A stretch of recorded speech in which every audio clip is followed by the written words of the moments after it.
Welcome back, everybody. We have yet another very special guest for us this week. Everybody, welcome to the show, Jon Del Arroz. Welcome to the show, John.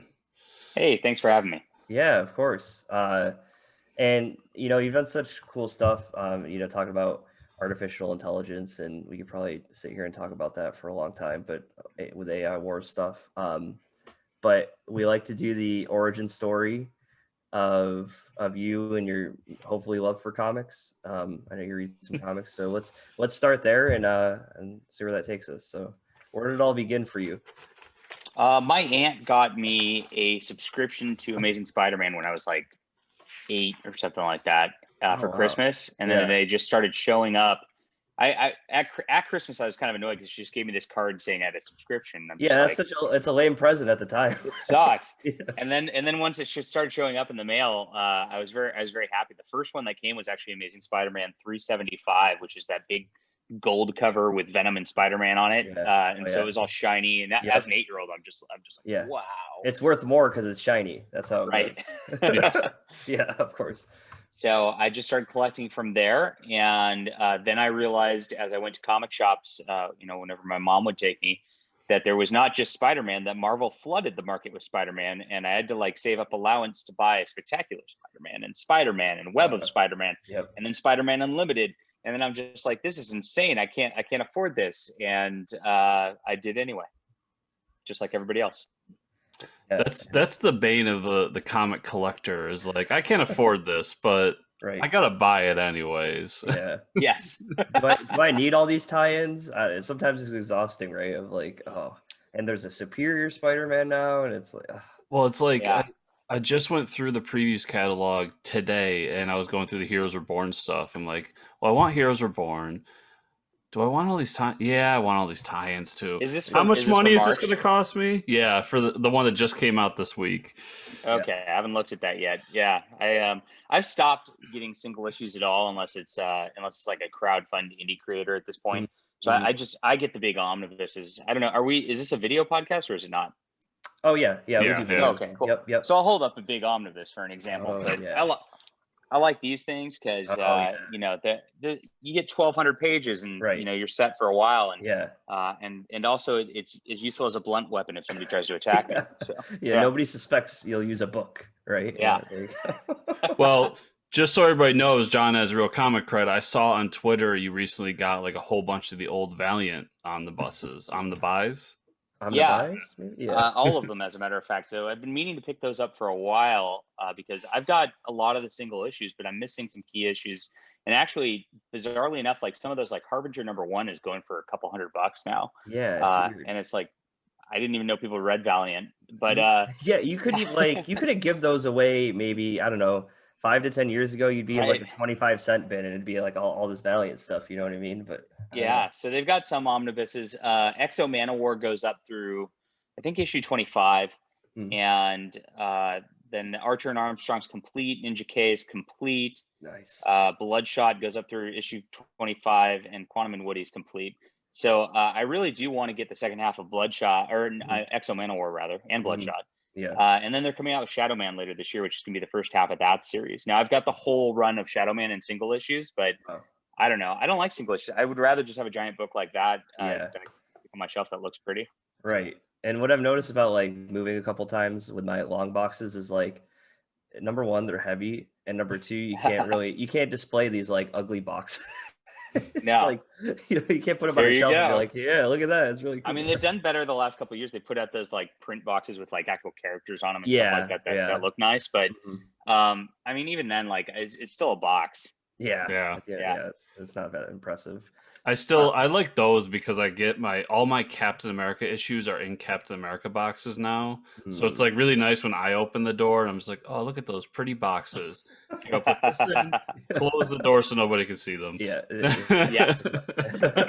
So I mean, I think that's the first introduction to comics we've heard of where a loved one signs someone up for comics. Usually it's you can't, comics are bad. You can't read those. It's not good reading material. But that's so awesome that she introduced you to it. Yeah, I would have never gotten it. I don't know that that's awesome. If I want to look at the money I've Yeah, lost. yeah. I guess it's all about perspective, right?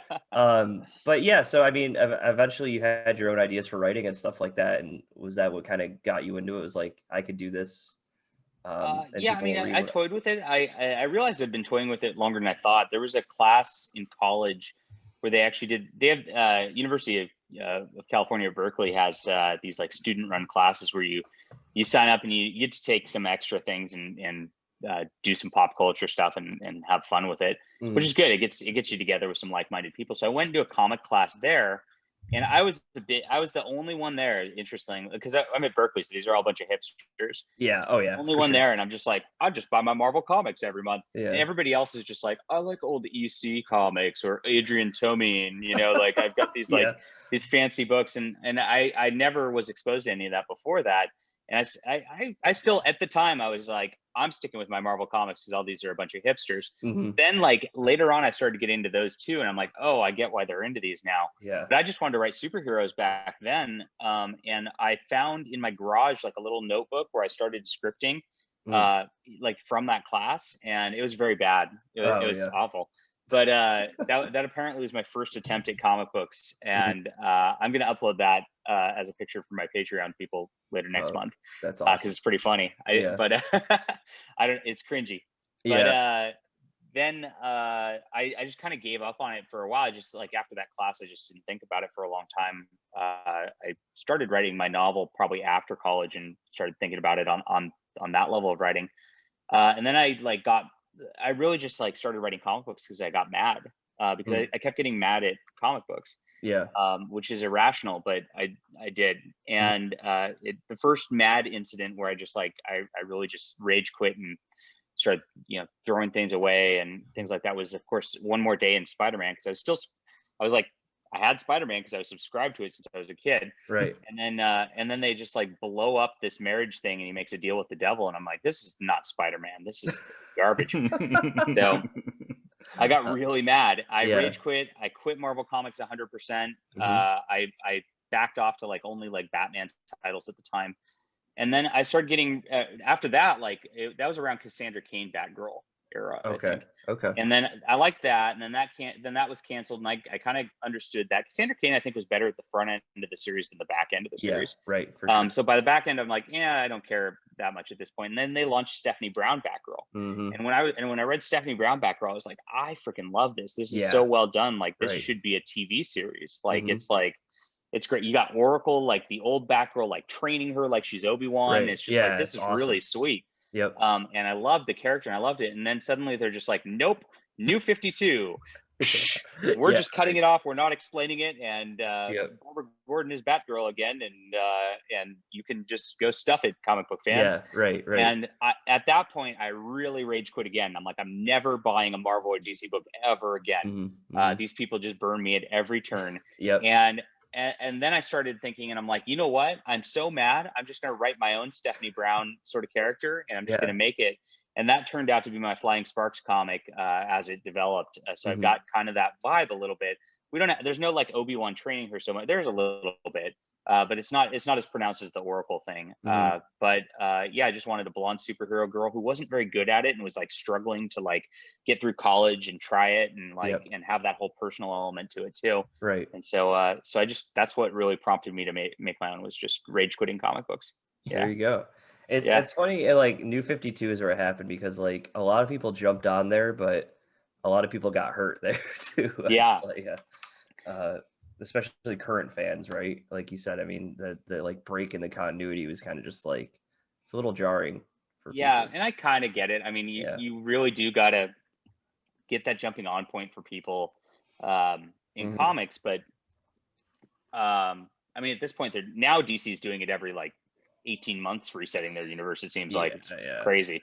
Yeah. So And I mean, that's what they got to do to like get people to buy the issue ones always sell, right? You know, number right. ones are always going to sell, but Well, I've noticed they stopped some of the numbering systems in their trade paperbacks, which is pretty smart. So I read these books called Epic Collections. Do I have one near me? Which Marvel puts out. They're thick trade paperbacks. They're like 400 or 500 pages. Yep. Yeah. And they're usually like a whole run or like a large chunk of things that like you can just read by itself. And they try to format it so that it's pretty self-contained. And I really got into loving those, especially because you get back and read the 60s books and 70s books, which, you know, a lot of them I hadn't read before, at a cheaper price. Yep. And so, but what they did on those spines is they didn't ever put like volume 1, volume 2, volume 3 on the spine. They just put like Spider-Man, you know, Kraven's Last Hunt on the spine. So it's a storyline. And so DC started doing that with, at least recently with this, I noticed it with, Hawkman, Robert Venditti Hawkman. They didn't put they put the numbering of the volumes on the back rather than on the spine. So when you grab it and look at it, you're looking at that story. You're not looking at like the number. And I think that comics are going to have to move more towards that. I mean, if you think about it, it makes more sense. I mean, the numbering thing kind of doesn't make sense at this juncture anyway. Especially Hawkman. It's like, how many times? What is it at this point? His origins was going on for about 30 years now. They still can't figure it out. Like, which Hawkman is it? Who knows? Oh my god. I think we spent like a whole episode talking about that. But yeah, and it's actually something I noticed too, because I was in Barnes. I stopped in Barnes and Noble yesterday, and the DC started doing it with the DC stuff. There wasn't like, you know, DC's volume 1. This is like, okay, this is Tom Taylor's storyline, and now this is his next storyline that he did, like the Unkillables or whatever, which was a continuation. But if looking at that trade, you wouldn't know. You know what I mean? The only problem with it is for the complete. I'm a completionist, so it's like, if I'm gonna go get all of Jason Aaron's Wolverine, you know, I want to go find, you know, which one's first, etc. And I found that a problem with the omnibuses, because you got Wolverine by Jason Aaron, then you got Wolverine Goes to Hell, then you got Wolverine and the X-Men. And it's like, which one do I start with? I don't know. And I had to like research it online before actually going out and grabbing those, which is kind of obnoxious, but I don't know. I guess for most like casuals, like, which they want more, because casuals are probably 80% of comic buyers, right? You know, it's not a big deal, and it's probably more helpful for them. So I guess I should just be happy with that. Well, and they figure people like us are buying the singles anyways. We're going to buy it all anyway. We're not people like us are going to buy the single, then we're going to buy the trade, and then we're going to buy the hardcover omnibus also. So they know they've got us 3 times. Yes. Yeah, it's like, why do I have 3 different iterations of Invincible comics? I have no idea why. Like, why do I have it on my shelf? I hope it was worth it, bro. Yeah, I know, me too. But yeah, so I mean, after New 52, we've seen such a, I don't know if this is the last few years, maybe you could talk about it a little bit, but there's been a really, I think, increased interest in indie comics and third party stuff. Like, you know, I know Image got popular over the years and stuff like that, but and I don't know if it's like Kickstarter or IndieGoGo that's really helped with that. But I don't know what you've seen. Yes. Crowdfunding availability has definitely made it a thing where indies can really make money, because you can set a price point to where you kind of know you're going to make money, or know you're at least going to break even on things. I mean, you know, even these ones that are hyper successful that you look at, you got to realize they're not bringing home a ton of money at the end of the day. I think we hit our goal on ours day one, but our goal day one, you know, my artists and I are collaborating, and you know, we're each going to bring home at our goal for a full graphic novel, like, you know, probably around $1,000, maybe less at that. And for the amount of work we put into it, that's just kind of ridiculous, right? Took us probably half a year of work to make this. So if you look at that on an hourly rate, right? It's like, okay, working at Starbucks is better than that. So it's not the best, but it does allow that avenue to be opened. And so as they get a little more successful than that, you have a lot of people who can just check things out and then spread word of mouth, and you don't have to deal with a distributor, and you don't have to deal with the comic shops and all that. You know, and it's really hard for indies to get into comic shops. I mean, if you look at the comic shops, they're very incentivized just to carry as much of the Spider-Man and X-Men and Batman as possible. And then kind of, you know, the indies, they'll kind of shove them in a corner or something like that. I mean, even if they're really nice people and they're trying to promote them, it's like people don't come in there for that. It is not their bread and butter. And so when you're trying to sell an indie comic book to a comic shop, first off, you have to do a print run of like 2,000 for Diamond to even accept it. And that's just for, and then your first issue will sell really well. Probably that 2000 might go through for issue number 1 because everybody buys number 1. But what happens is like there's a 50-60% drop for issue number 2, no matter how good it is. And the only instances this doesn't happen is like 1 in a million, right? So you're talking like Walking Dead, and that's it, right? But at that point, you're sitting on 1,000 for inventory, and then you've sold 1,000, and not only that, but for the issue, you have to sell them at 50% of Diamond's cost, and then 50% of the comic shop cost. If you're doing $3.99, you're talking like $2 for the issue, then $1 for the issue, and then it probably costs you 50 cents to print the issue. Right. So you're sitting on like 50 cents an issue, and if you're splitting that between a creative team, you're getting less than a quarter a book each, and even if you sell 1,000 copies, you're not doing well there. Right. So it's really terrible, unfortunately. But Kickstarter has opened that up, and I also think that just like the culture is kind of shifting because people are starting to realize, honestly, you don't need another Batman story, you don't need another Spider-Man story. It doesn't make sense that these characters are perpetually 25 years old and single. It's like, what are they doing at this point? I mean, they've got 18,000 stories of them, and like all the iconic ones that like are really from the 60s, 70s, and 80s at this point. You get a good one here and there. That bucks the trend, of course, but it's like you don't need your 18,000th Batman story where he doesn't develop as a character. And so people are starting to turn to a different market, which makes sense because if you look at Europe comics or Japanese comics and all that, they have their stories, they have their characters, they develop, and then it ends, and then they do their next thing. So sometimes you'll do a sequel, but you won't get like, you won't get 18,000 different artists and writers just all doing one character. It's like Batman's fighting the Joker again. The Joker was behind it all again. Yes, again. Like, he refuses to kill him. Again. It's like, oh my God. Like, oh, maybe he'll actually kill him this time. No, he won't. It's like, nope. And even if he did kill him, he's back next month anyway. Right. He's actually on vacation. He didn't actually die. So like, I'm not gonna make it out to be like Mike and I, we're not suckers for this stuff because we are. I love it. At the same time, it does get suckers, it does get frustrating. Like, I jumped into Tom King's Batman late, and he was attempting to do all these things you're talking about, and what happens because he didn't have him fighting the Joker in issue 100. Get him off the fucking book. Let's get somebody else.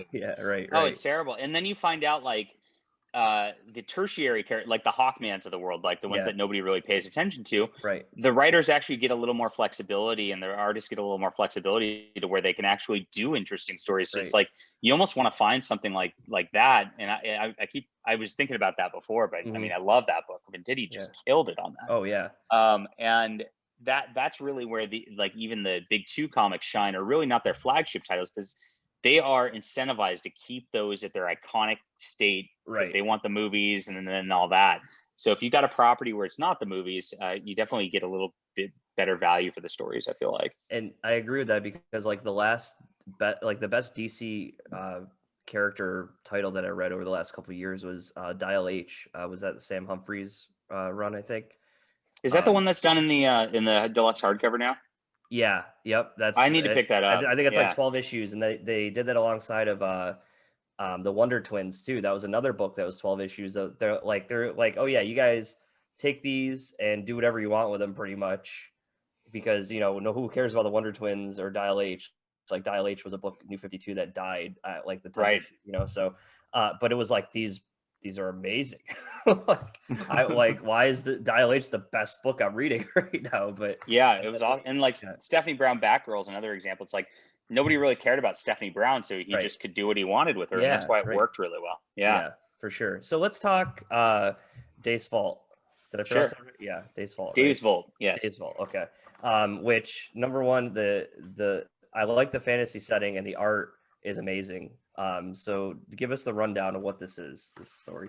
This started because we really are kind of down on modern comics, partially for the reasons I talked about, where characters can't develop and things can change, but partially just because of the way that stories have migrated now to the right to trade mentality, I guess, to where like you really don't get much story in 6 issues, where if you look at like 70s Conan the Barbarian, which is kind of the what this is kind of homaging in a lot of ways. Like a nod to. You get a full story and more in 22 pages always. Right.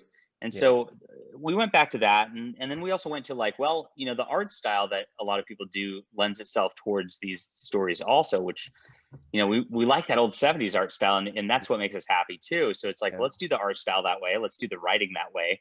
And that's kind of where we started thinking about this. And I was reading a comic the other day. It was Scarlet Witch in the James Robinson one.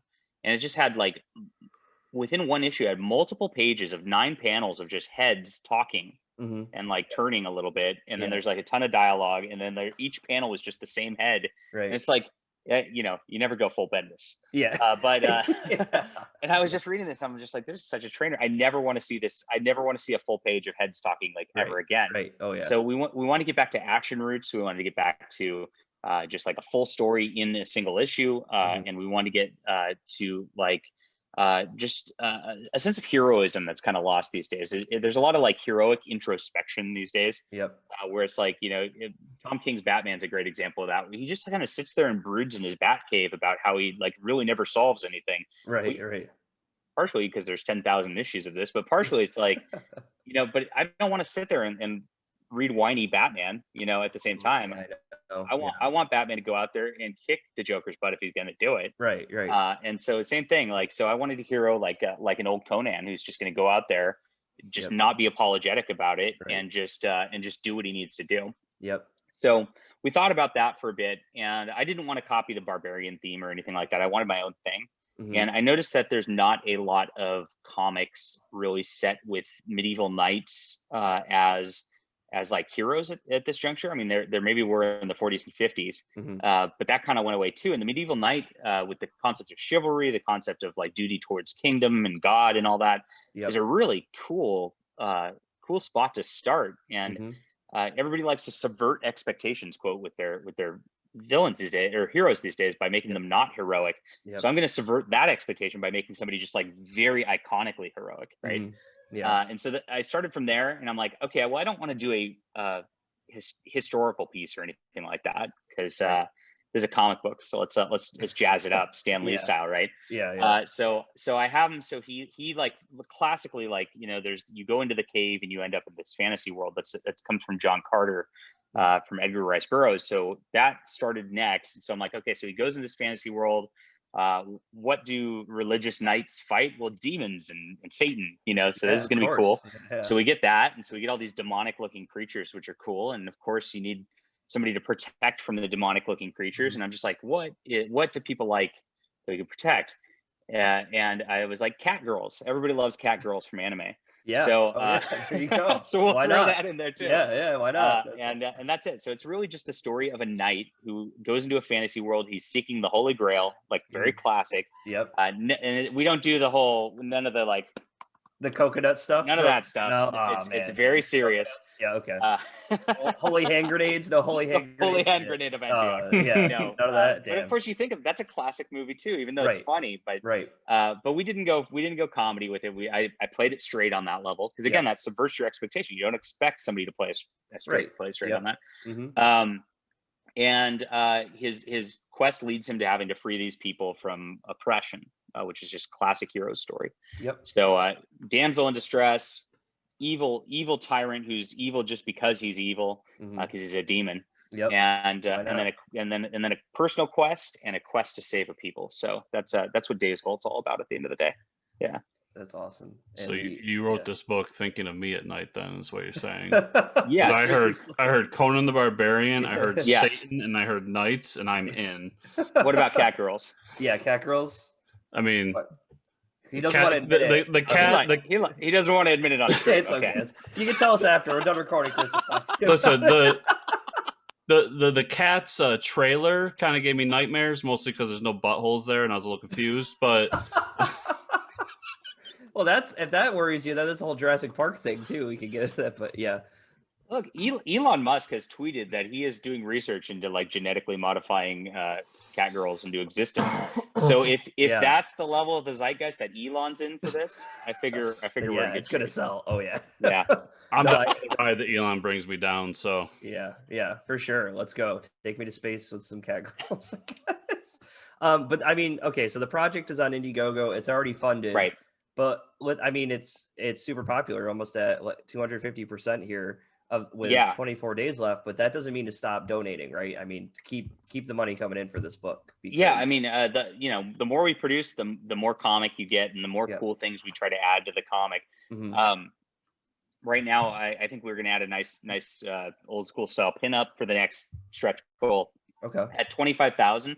I really want to hit that because like we're going to drop like a fantasy map because like those are cool, and like do Yep. one of those like really cool looking fantasy maps for people to put into the book also. So that Yeah. we've got a bunch of stuff. We'll just add value to the book as it goes along, which we're excited about.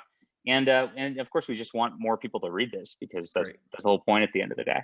Yeah. So structure wise, this is a full graphic novel. So it's 66 pages in one book, which is more like the Euro style comics. You know, they do like kind of a longer story for that. It is a complete story. There's no like to be continued in this one. It's a full 100% done story. I guess my artist yesterday just said he does want to do a sequel, so I will have a sequel at this point. But again, this is self-contained, so it's not going to be one of those ones that like you need the second book to do the first, because trying to change the way we do things here. Right. Much like the old Conan books.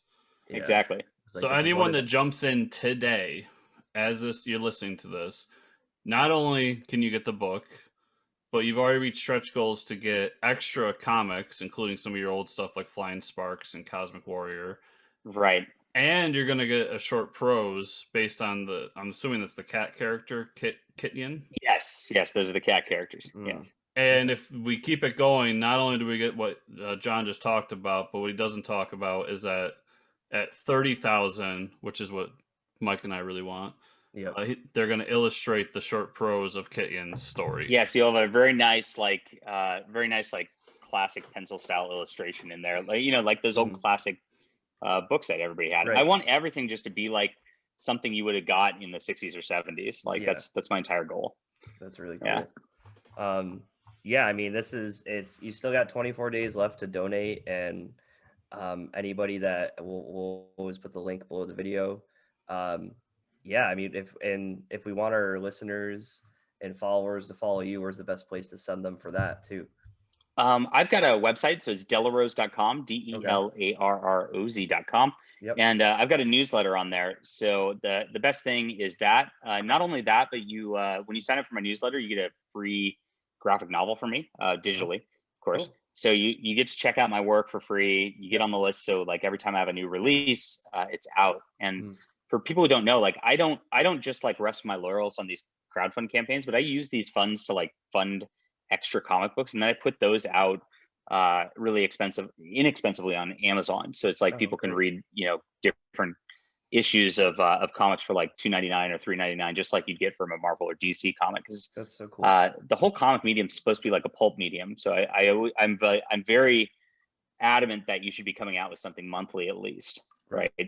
Yep. Yeah. No, for sure. And like when you start hiking those single issues to $5.99, and like that's tough. It's like come on, which I have to for my print ones, because unfortunately, like I'm at quantities where it's tough. It's tough to get print runs done. But for digital, for people who just want to read real quick, we definitely try to keep the price as low as possible.